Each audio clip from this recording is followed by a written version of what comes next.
toutes et à tous, voici les informations principales de ce vendredi 27 février 2026.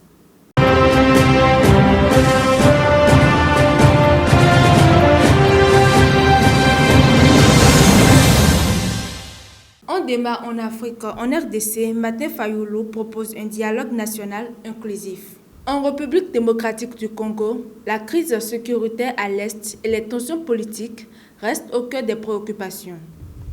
L'opposant Martin Fayulu, à la tête de la coalition Lamuka, a présenté jeudi sa feuille de route pour un dialogue national qu'il a souhaité véritablement inclusif. Selon lui, aucune composante ne doit être exclue, y compris les groupes armés. Il estime qu'un dialogue restreint affaiblirait la légitimité du processus. Parmi ses priorités, la préservation de l'intégrité territoriale, la réforme de l'armée et des services de sécurité, la lutte contre la corruption, le renforcement de la justice et la préparation d'élections crédibles en 2028. Mais du côté du pouvoir, le président Félix Tshisekedi insiste. Le cadre doit être institutionnel et ne saurait mettre en cause sa légitimité. Toujours en Afrique, génocide des Tutsis, 15 ans requis en appel contre Claude Mouaïmana. À Paris, le parquet a requis 15 ans de réclusion criminelle contre Claude Mouaïmana, jugé en appel pour complicité de génocide et crime contre l'humanité lors du génocide des Tutsis au Rwanda en 1994.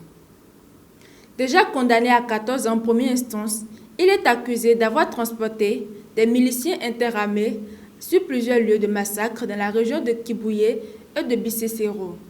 L'accusé nie les faits et invoque la contrainte. Sa défense demande l'acquittement, estimant les témoignages insuffisants ou contradictoires. Le verdict est attendu ce vendredi.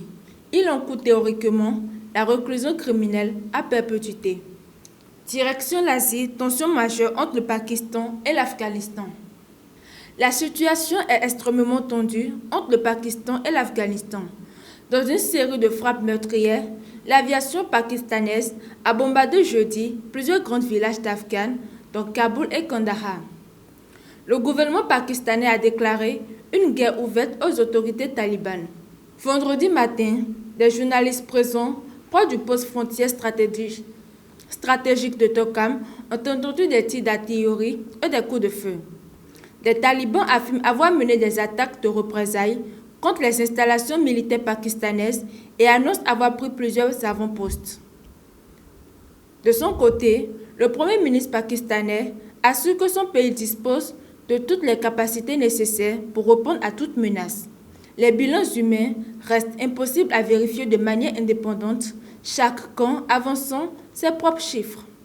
Et pour finir ce journal aux États-Unis, l'affaire Epstein continue de secouer la classe politique. Entendue par une commission d'enquête parlementaire à majorité républicaine, Hillary Clinton a affirmé n'avoir jamais rencontré Jeffrey Epstein.